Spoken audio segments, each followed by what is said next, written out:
Hello all, I'm Kel Kidman and welcome to Breaking on the Daily. Now, you already know what the story is. It's going to be another one of those videos where I go through just a single thing and rant about it. But, before we begin on that, and the whole Parler thing, wherever you're watching me, follow.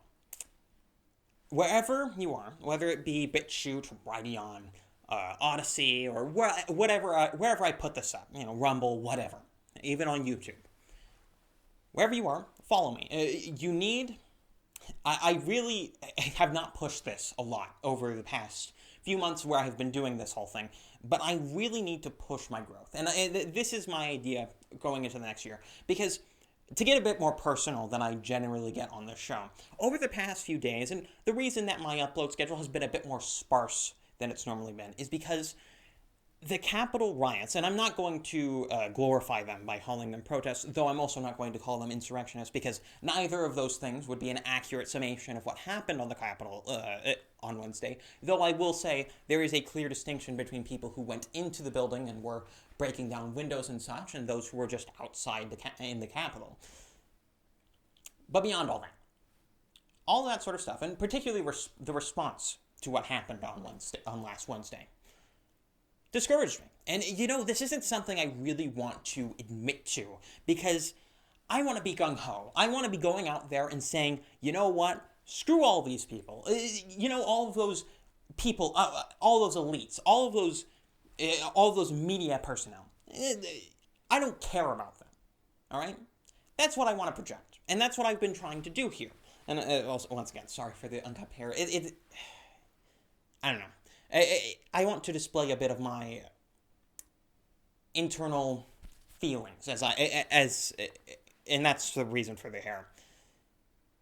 Because for a moment there, and it's a very embarrassing moment for me, I felt like I wanted to stop. I felt like I wanted to stop moving. And over this past year, and a lot of this, it doesn't have anything to do with this show, but obviously this show is also involved in it. I have been more and more on the track of, I need to keep moving. I need to keep improving myself. I need to keep doing more and more and more. I need to do everything in my power to do whatever I can to accomplish what I need to do. I need to stop caring about whatever the feds are doing and start caring about what I'm doing. I've been on that track for almost a year at this point. But I almost got off that track. In fact, I'm still not fully back onto it. Even as I'm doing this video, I feel in my heart the discouragement, the black pill that has been coming for so many ever since November. I've been feeling it. But I'm not going to give in.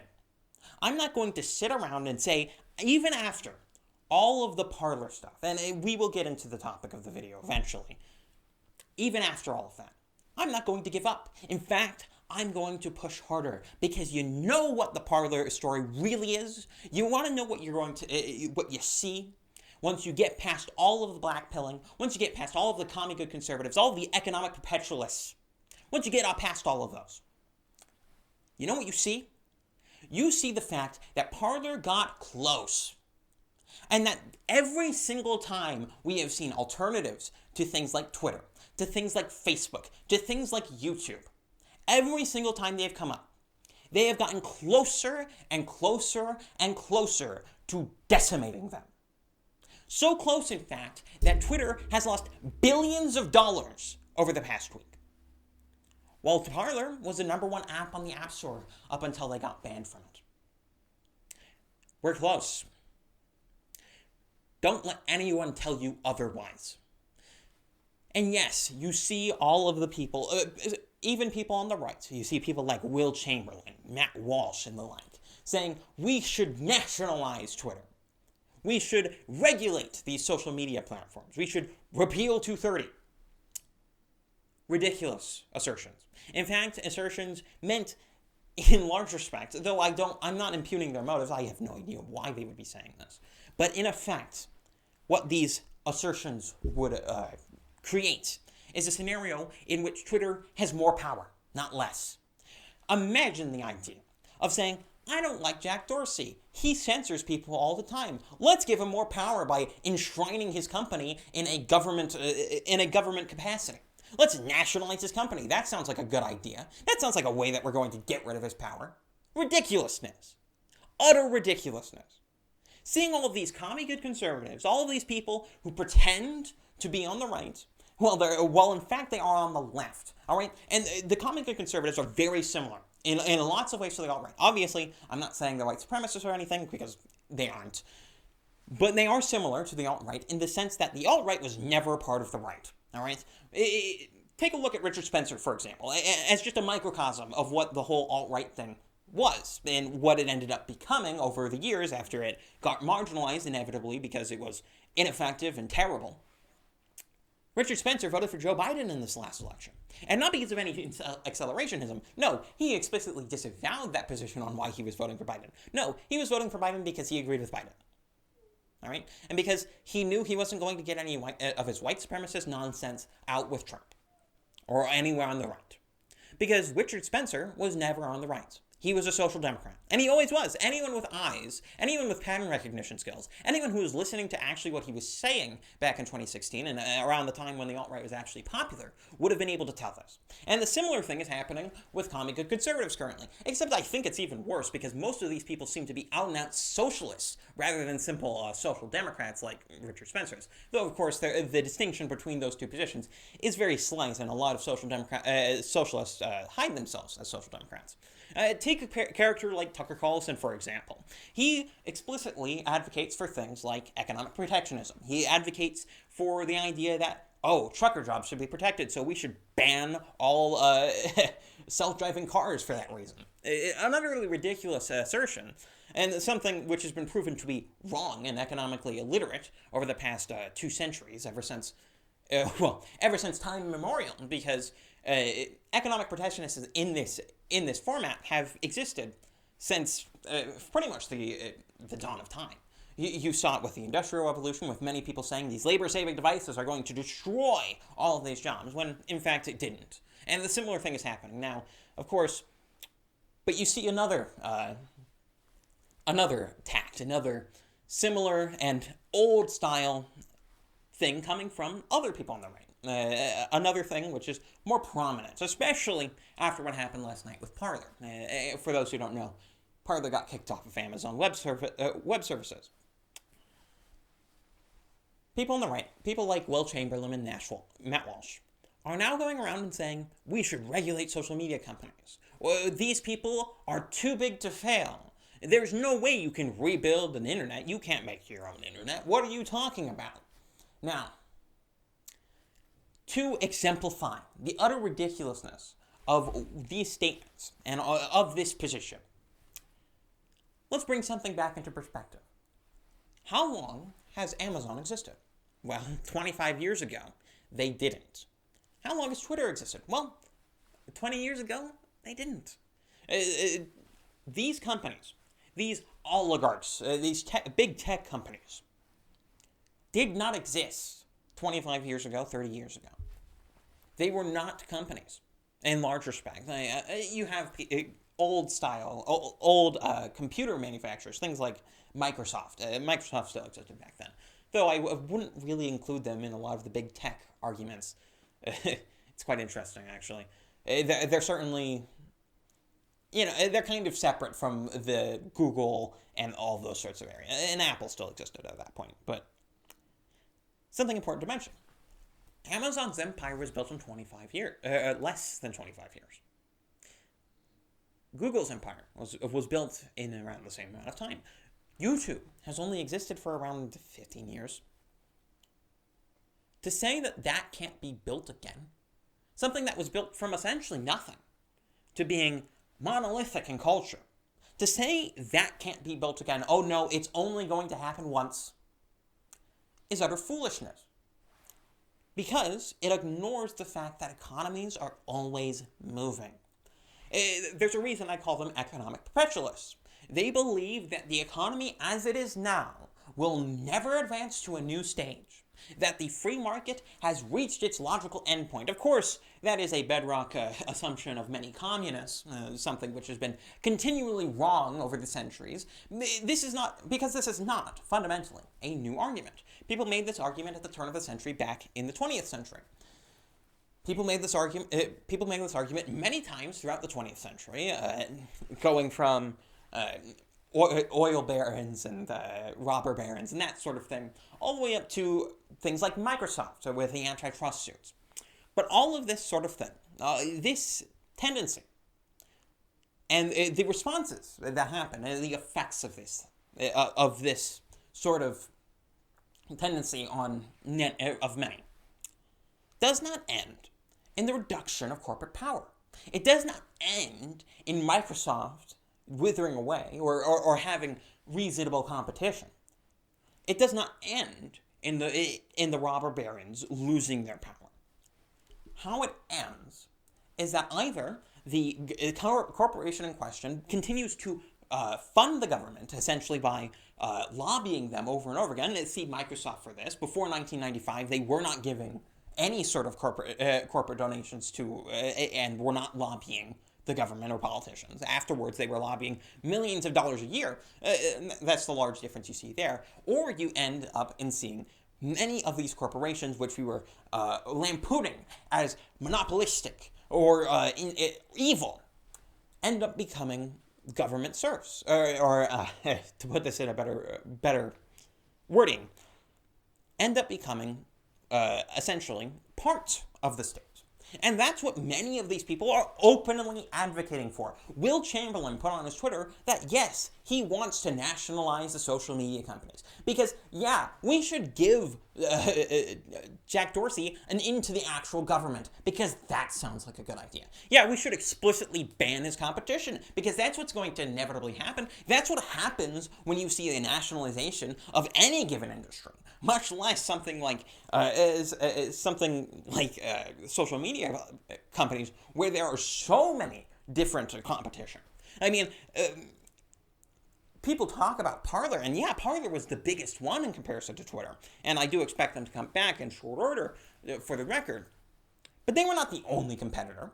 Some places like Gab exist, and they can't be touched by Amazon Web Services, at least not anymore, because they got kicked off years ago, and they're still up. You also have places like the Fediverse, which don't even require something like Amazon Web Services, because it's in large respect peer-to-peer. In large respect, it's built on something fundamentally different from how traditional web services are doing. To bring this into more something that's more my style, a video hosting website, take Odyssey, for example. Take Library. Library and Odyssey are all peer-to-peer. If you're watching this video on Odyssey or Library, you're taking the data that's essentially coming directly off my computer and using that. It's a peer-to-peer service. Peer-to-peer has been becoming much more viable through things like the blockchain. Blockchain is becoming huge. So yeah, the internet is being recreated. It's constantly being recreated. And that's something that's fundamentally lost on these people, because these people do not have any sort of perspective on what the larger internet and what sort of the next step of the internet is. They have no perspective on it. And because they have no interest in any perspective on it, they're only there to actually advocate for their position. And I think their position is quite bad. Man. That was a long rant. A very, very long rant. And I will remind you that I really, just to get back to sort of the emotional core, I really am going to push. And I'm going to work as hard as I can. I'm going to work 3 times as hard, man. All right? I started a New Year's resolution, a private New Year's resolution, where I'm going to spend the time, and I'm going to learn 6 skills this year. Through January and February, I'm going to learn how to program. I'm going to learn C++. I'm going to try and do all that. I don't really know what I'm going to do March and April, but as we're going on throughout this year, I'm going to be learning skills. I'm going to be improving myself, and I suggest you do the same, because this is something that has been lost, especially over the last year. If there's any big problem I had with everything that was happening over the last year, it was the centralization of all opinion. It was the centralization of what we believe to be the core of our lives. Because we spent the last year, many people on the right and left all over the place, sorry about the mic, everywhere, all over the place, we spent our time focusing on national stories. We spent our time focusing exclusively on what was happening over in Washington, or what was happening in this major metro area, or anywhere that we weren't living. We lost our own lives in a certain respect. We lost the idea that we have our own goals, that we have our own personal goals, that we have our own local goals, that we have our own community goals within our own local area. We have lost that over the past year, and it really needs to come back. And a lot of that, yes, is in fact due to the lockdowns and that sort of thing. But a lot of that is due to our own complacency as well. It's the fact of the matter is that many of us just went along with it. The fact of the matter is that many of us took our opinion on how good last year was directly from the national media or from our national perspective. We took it directly from there. My pinned tweet, it's still there. My pinned tweet is a criticism of this. It was something that I wrote back in, I think it was late September, early October, where I said, hot take, this year is pretty good actually. And the reason I said that was because even at that time where I wasn't fully cognizant of what was happening, I still fundamentally understood that my life and my opinion on how my life is going cannot be dictated by the national story. And I'm not going to let it be dictated by that. Not anymore. And I almost fell into that this week. Or last week. But I'm not going to fall into it. I'm not even going to think about it. I'm gonna purge that from my mind, because those thoughts are poisonous. And they need to be purged from that. If you're having thoughts of, man, there's nothing I can do, I can't improve my life, I can't do anything, you need to stop. You need to stop and you need to think. You need to say, hey, okay, what am I thinking? What am I doing? Am I improving myself? If the answer is no, go and fix it. All right? To all of you out there, I implore you, learn a skill. Learn a skill. Do something to improve your own life. Because the fact of the matter is, the federal government, in any circumstance, no matter who is there, is not going to improve your life. No matter what. They might maybe I'm being a bit harsh there. They can improve your life maybe by reducing taxes. That would be an improvement. But they're not going to improve your life in any material way. Or in any way that truly matters. Because the only way that you improve your life is by trying. It's by running. It's by you looking at what you need to do, at what you want to do, and running towards that goal. Don't ever even look back. And I think that's where I'm going to leave you today. This has been Breaking on the Daily. I'm going to be back tomorrow, and I'm going to be pushing and pushing and pushing, and I'm going to be going so hard over the next year. I am going to do so much, and I'm really going to try and get a lot done. I have so much in the works, and I'm getting more and more done, and it's so exciting, all right? I'm going to get back into it. This has been Breaking on the Daily. I'm Kel Kidman, and I'm out.